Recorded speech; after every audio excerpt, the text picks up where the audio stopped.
নমস্কাৰ বন্ধুসকল, জবটেক আসাম চেনেলত সকলোকে স্বাগতম জনাইছোঁ। জবটেক আসাম চেনেলে লৈ আহিছে আসাম ডাইৰেক্ট ৰিক্ৰুইটমেণ্টৰ 11 ছেপ্টেম্বৰত অনুষ্ঠিত হ'বলগীয়া ড্ৰাইভাৰ পোষ্টৰ বাবে আসাম কমিউনিকেশ্যনৰ ওপৰত এক্সপেক্টেড কুৱেশ্যন এনচাৰ কেইটামান। গতিকে ভিডিঅ'টো স্কিপ নকৰাকৈ শেষলৈকে চাবলৈ অনুৰোধ থাকিলে, আৰু আপুনি যদি আমাৰ চেনেলত প্ৰথমবাৰৰ বাবে আহিছে তেতিয়াহ'লে চেনেলটো প্লিজ ছাবস্ক্ৰাইব কৰিব। ছাবস্ক্ৰাইব কৰাৰ লগতে বেল আইকনটো প্ৰেছ কৰি অল কৰি ৰাখিব, যাতে আমি যিকোনো ভিডিঅ' আপলোড কৰিলে আপুনি আগতীয়াকৈ নটিফিকেশ্যন পায়। তো বন্ধুসকল, পলম নকৰি বলক আজিৰ ভিডিঅ' আৰম্ভ কৰোঁ।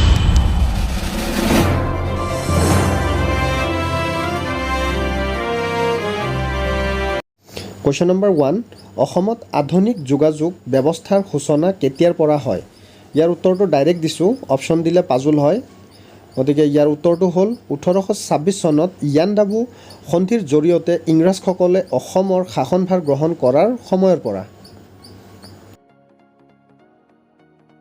নেক্সট কুৱেশ্যন নম্বৰ 2, অসমত কেতিয়া ঘাইপথ ৰাষ্ট্ৰীয় পথ স্থাপন কৰা হৈছিল? ইয়াৰ উত্তৰ হ'ল 1864 চনত। নেক্সট কুৱেশ্যন নম্বৰ 3, অসমৰ প্ৰধান ৰাষ্ট্ৰীয় ঘাইপথ কোনটো?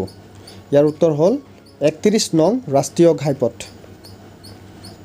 নেক্সট কুৱেশ্যন নম্বৰ 4, উত্তৰ পূব সীমান্ত ৰেলৱেৰ মুখ্য কাৰ্যালয় ক'ত? ইয়াৰ উত্তৰ হ'ল গুৱাহাটীৰ মালিগাঁৱত। নেক্সট কুৱেশ্যন নম্বৰ 5, গুৱাহাটী আৰু শ্বিলঙৰ মাজৰ ৰাস্তাৰ যোগাযোগ কেতিয়া হৈছিল? ইয়াৰ উত্তৰ হ'ল 1877 চনত। নেক্সট কুৱেশ্যন নম্বৰ 6, অসমত কোনে প্ৰথমতে ৰেল যোগাযোগ আৰম্ভ কৰিছিল? ইয়াৰ উত্তৰ হ'ল অসম ৰেলৱে আৰু ব্যৱসায়িক কোম্পানীয়ে। নেক্সট কুৱেশ্যন নম্বৰ 7, অসমত নৌ সেৱা কেতিয়া আৰম্ভ হয়? ইয়াৰ উত্তৰ হ'ল 1847 চনত। নেক্সট কুৱেশ্যন নম্বৰ 8, কোনে ব্ৰহ্মপুত্ৰ নদীৰ ওপৰত নিৰ্মাণ কৰা শৰাইঘাট দলংখনৰ নক্সা আৰু পৰিকল্পনা কৰিছিল? ইয়াৰ উত্তৰ হ'ল B.C. Ganguly. Next question number 9, অসমৰ প্ৰথম আকাশীযান চালক কোন আছিল? ইয়াৰ উত্তৰ হ'ল Mahananda Das. Next question number 10, Brahmaputra নদীৰ ওপৰত থকা শৰাইঘাট দলংখন কোনে উদ্বোধন কৰিছিল? ইয়াৰ উত্তৰ হ'ল জৱাহৰলাল নেহৰুৱে 1962 চনত। কুৱেশ্যন নম্বৰ 11, ডিব্ৰুগড় ৰেলৱে কৰ্মশালা কেতিয়া নিৰ্মাণ কৰা হৈছিল? ইয়াৰ উত্তৰ হ'ল 1881 চনত। নেক্সট কুৱেশ্যন নম্বৰ 12, শৰাইঘাট দলং কেতিয়া মুকলি কৰা হৈছিল? ইয়াৰ উত্তৰ হ'ল 1963 চনত। নেক্সট কুৱেশ্যন নম্বৰ 13, অসমৰ মুঠ ঘাইপথৰ দৈৰ্ঘ্য কিমান? ইয়াৰ উত্তৰ হ'ল 2044 কিলোমিটাৰ। নেক্সট কুৱেশ্যন নম্বৰ 14, ASRTCৰ সম্পূৰ্ণ নাম কি? ইয়াৰ উত্তৰ হ'ল Assam state road transport corporation. Next question number 15, NFRৰ সম্পূৰ্ণ নাম কি? ইয়াৰ উত্তৰ হ'ল north east frontier railway. Next question number 16, গুৱাহাটীত প্ৰথম কেতিয়া ব্ৰডগছ স্থাপন হৈছিল? ইয়াৰ উত্তৰ হ'ল 1984 চন 24 April. Next question number 17, Brahmaputra নদীৰ ওপৰত নিৰ্মাণ কৰা দ্বিতীয়খন দলং কোনটো? ইয়াৰ উত্তৰ হ'ল কলীয়া ভোমোৰা দলং।